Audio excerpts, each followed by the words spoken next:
성장하는 교회들의 8가지 정석 챕터 5 영감 있는 예배에 대해서 말씀을 나누고자 합니다. 교회의 최고의 가치는 예배입니다. 코로나 사태로 예배를 드릴 수 없는 환경이 됐을 때 이것 우리가 예배를 포기해야 되느냐 하는 많은 논란이 있었던 것은 절에서는 그냥 탄신일, 석가탄신일을 한 달씩이나 연기해도 아무 말이 나오지 않았지만 교회 이곳과 저곳에서는 우리가 목숨 걸고 예배해야 되지 않느냐 이런 저항이 나왔던 것은 바로 교회의 최고의 가치는 예배이기 때문에 그렇습니다. 그런데 이 중요한 예배가 순종이 제사보다 낫고 하는 사무엘상의 말씀이 나오는 까닭은 그 겉으로 드려지는 예배가 중요하지만 그 속에 순종이 없고 신령과 진정이 담겨 있지 않은 예배는 그것이 헛것이 된다 하는 뜻이 바로 순종이 제사보다 나으니라 하는 말씀의 뜻이 되겠습니다. 그래서 예배가 예배되려면 무엇이 중요하냐? 영감이 있어야 한다 그런 말입니다. 이게 노인, 어른 영감을 말하는 게 아니라 영성이 있어야 된다. 영적인 감동이 있어야 된다. 그런 뜻으로 바로 영감 있는 예배 그러한 내용이 되겠습니다. 이 본문 말씀을 찾기 위해서 기도하며 준비하다가 이 어디 말씀을 택했느냐 하면 역대상 29장 10절로 19절 말씀을 본문으로 택했습니다. 이 본문은 어떤 내용이냐 하면 다윗이 성전을 짓고 싶었지만 성전을 짓는 것이 그에게 꿈이었지만 전쟁에서 많은 피를 흘렸기 때문에 내 손으로는 내가 성전을 받지 않고 내 자손 중에서 성전을 내가 받겠다 하나님이 말씀하셨을 때 그가 깨끗이 포기했습니다. 그렇다고 성전을 지을 수 있는 모든 준비는 끝낸 것이 아니라 그 성전을 지을 수 있는 황금과 그리고 건축 재료들을 모두 누가 준비했느냐? 다윗이 준비했다는 놀라운 사실입니다. 그럼에도 불구하고 솔로몬이 건축했기 때문에 솔로몬 성전이라고 말하는 것이죠. 그런데 오늘 이 본문이 어떤 내용이냐 하면 다윗이 그 재료를 다 준비하고 솔로몬에게 건축할 수 있도록 넘겨주면서까지 이렇게 성전을 짓는 꿈이 있었어요. 그리고 하나님 앞에 기도한 내용이 바로 이 본문입니다. 그렇기 때문에 이 본문이 예배자는 어떤 자세를 가지고 있어야 하느냐, 다윗에게서 배울 것이 깊이 있는 말씀이라고 생각돼서 이 본문을 채택한 것입니다. 자, 예배가 무엇이냐? 이것을 예배학 사전에서는 이렇게 말합니다. 인간이 만유의 주권자 되시는 성부 하나님을 만나고 하나님을 만나는 것이 예배입니다. 두 번째, 성자 예수님이 우리를 위해 자신을 내어놓으신 데 대해 감사하고 찬송하는 행위다. 이것이 바로 예배는 바로 하나님을 만나고 그리고 예수 그리스도가 십자가에서 자신을 우리에게 내어주심으로 우리가 속죄함없고 하나님을 만나게 된 것에 대한 감사와 찬송을 하는 행위가 예배라고 정의하고 있습니다. 이것을 성경에서 가장 예배의 핵심이 되는 말씀은 요한복음 4장 24절이죠. 하나님은 영이시니 예배하는 자가 영과 진리로 예배할지니라. 바로 영감 있는 예배자가 되어야 된다. 어떤 교회든 성장하는 교회를 보니까 예배가 신령하더라. 모든 회중들이 영과 진리로 진심으로 하나님 앞에 예배 드리더라. 그것을 찾은 것입니다. 자, 이것을 본문을 가지고 세 가지로 정리하도록 하겠습니다. 예배는 모든 영광을 하나님께 돌리는 예배가 되어야 합니다. 오직 예수, 오직 하나님께 영광, 이것이 바로 예배의 가장 중요한 내용입니다. 사람이 들어가서 사람이 영광을 받으면 안 됩니다. 지금 요즘 예배가 무슨 사람들이 은퇴하는 예배, 임직하는 예배 이런 게 많지만 그건 예배가 아니라 예식이라고 해야 됩니다. 오직 예배는 누구에게만? 하나님께만 올려드려야 합니다. 사람은 영광이 없습니다. 사람은 유한한 존재요 죄인 의인은 없나니 한 사람도 없다고 하신 로마서 3장 10절 말씀을 생각하면서 우리가 목사님 뵈니까 영광입니다. 그럼 저는 이렇게 얘기합니다. 사람에게는 영광이 없습니다. 그냥 만나서 반갑습니다. 만나서 좋습니다. 우리 집사람한테 한번 물어보세요. 저하고 사는 것이 영광이냐고 생각 안 해요. 나는 다시 태어나도 당신만을 미쳤냐? 내가 너하고 또 결혼하게? 이렇게 얘기할지 모릅니다. 그러니까 영광은 누구에게만?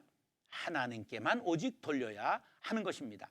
그래서 예배는 모든 영광 하나님께, 모든 영광 하나님께 올려드리는 예배가 돼야 되는 것입니다.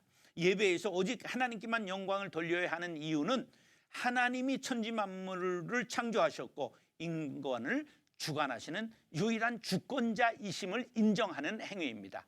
우리가 이것을 꼭 기억하고 여러분의 삶 속에서 예배의 성공자가 되기를 원하십니까? 오직 예배에 하나님만 높여 드리시기 바랍니다. 그리고 강대상에서 우리 설교자, 목회자는 낮아져야 합니다. 그래서 저는 강대상에 올라가면 반드시 먼저 그 목사 자리에 착석하기 전에 그 자리에서 무릎을 꿇고 기도한 후에 자리에 앉습니다. 그 강대상에 올라가 다리를 꼬고 앉거나 거드름을 피며 거만하게 앉아 있는 것을 간혹 볼 때가 있는데 그것은 전혀 영감 있는 예배자가 할 수 있는 태도가 아닙니다. 우리는 하나님 앞에 어린아이라, 나는 벌레요 사람이 아니라 이러한 깨어지고 낮아지고 부서지는 자세로 하나님 앞에 서는 자가 되어야 할 줄로 믿습니다. 그 다음에 두 번째는 예배는 즐거운 마음으로 드려야 합니다.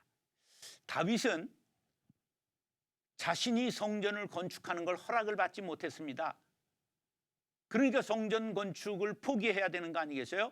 그런데 성전을 짓진 못했지만 성전을 건축하기 위해서 전부 금은 보화와 목재, 그 레바논의 백향목 전부 100% 준비해 놓았다는 얘기입니다. 얼마나 귀한 자세입니까? 그래서 교회의 예배는 받는 것이 아니라 하나님 앞에 드리는 예배가 되어야 됩니다. 그것도 억지로 드리는 것이 아니라 즐거이 드려야 합니다.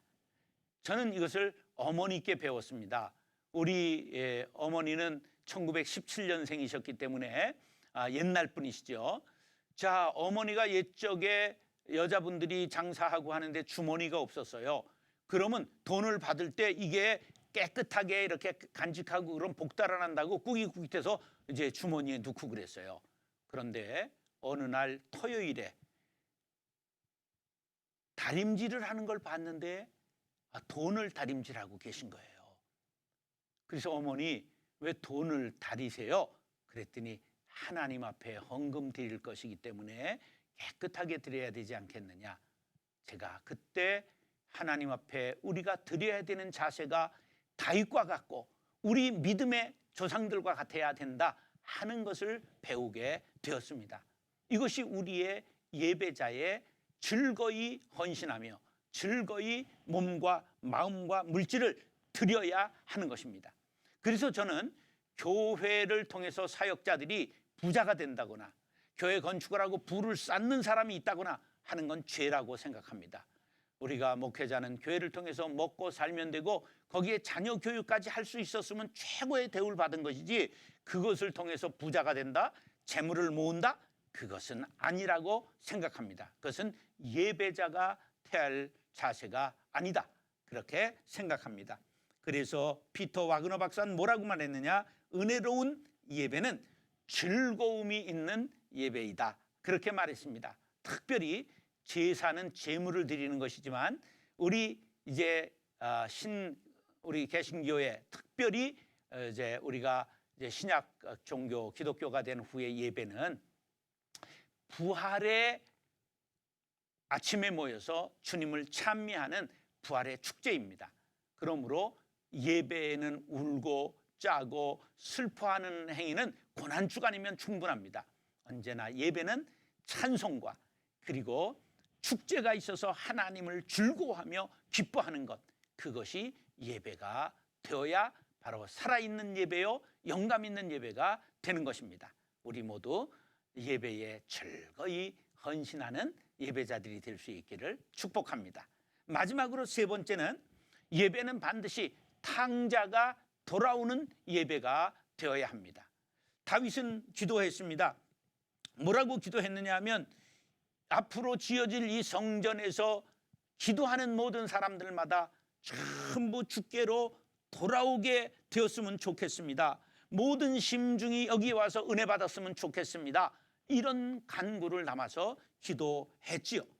고린도전서 14장 23절로 25절에 보면 그러므로 온 교회가 함께 모여 다 방언으로 말하면 알지 못하는 자들이나 믿지 아니하는 자들이 들어와서 너희를 미쳤다 하지 아니하겠느냐. 그러나 다 예언을 하면 믿지 아니하는 자들이나 알지 못하는 자들이 들어와서 모든 사람에게 책망을 들으며 모든 사람에게 판단을 받고 그 마음에 숨은 일들이 드러나게 되므로 엎드리어 하나님께 경배하며 하나님이 참으로 너희 가운데 계신다 전파하리라.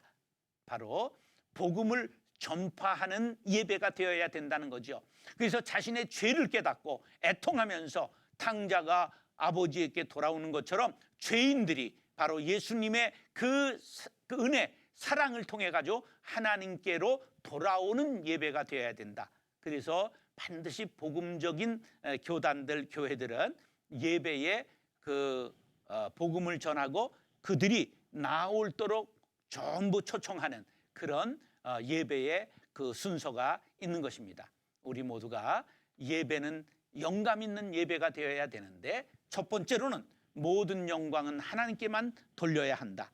두 번째, 즐거운 마음으로 헌신하는 마음으로 드리는 예배여야 한다. 세 번째, 탕자가 회개하고 돌아오는 예배가 되도록 만드는 것, 그것이 영감 있는 예배라고 하는 것을 말씀을 드렸습니다. 그러면 여기에 대해서 우리가 한번 생각해 볼 것 네 가지를 생각해 보겠습니다. 과연 우리 교회의 예배에서는 하나님의 임재가 강하게 느껴지고 있는가? 오직 하나님께만 영광이 올라가고 있는가? 하는 것을 우리가 한번 생각해 보았으면 합니다. 그 다음에 우리 예배는 장례식형인가 아니면 축제형인가? 다시 말해 예배의 기쁨과 즐거움이 있는가? 설교에 꾸중만 있고 사람들이 그냥 고개 푹 숙이고 한숨만 쉬다가 나가는 교회인가 하는 것을 생각해 보았으면 합니다. 세 번째는 바로 교회에 불신자들이 와서 그들이 예수를 만나고 하나님을 아버지로 고백하는 예배인가 하는 것을 생각해 보시기 바랍니다. 마지막으로 우리 교회의 예배가 새로워졌으면 좋겠다 하는 것을 서로가 세 가지씩만 나눠 보셨으면 합니다. 챕터 5 영감 있는 예배에 대해 말씀을 나누었습니다.